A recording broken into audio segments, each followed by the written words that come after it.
Inihain ni Senadora Loren Legarda ang Senate Bill No. 1860 na naglalayong tuluyang ipawalang bisa ang Presidential Decree No. 1726A na ipinatupad noong martial law.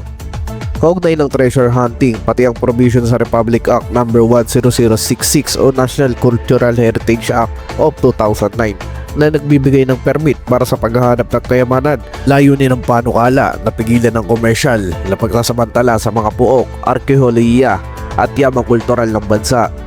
Ayon sa 4 na termino ng senador at chairperson ng Senate Committee on Culture and the Arts, nagdulot umano ng pagkasira sa mga makasaysayang lugar ang sistemang nagpapaintulot ng treasure hunting at hindi ito tugma sa pandaigdigang pamantayan sa pangangalagat ng pamana. Lakad sa panukala ng National Commission for Culture and the Arts ang mga kasiwa sa lahat ng aktibidad, arkeolohiya sa lupa at ilalim ng dagat at hindi papayagan ng anumang paghuhukay kung walang serbisyon at sertipikadong arkeologo. Binigyan din ni Legarda na bahagi ng pambansang patrimonya ang mga artifact at mga saysayang lugar, kaya dapat itong maprotektahan para sa kapakinabangan ng publiko at ng susunod na henerasyon.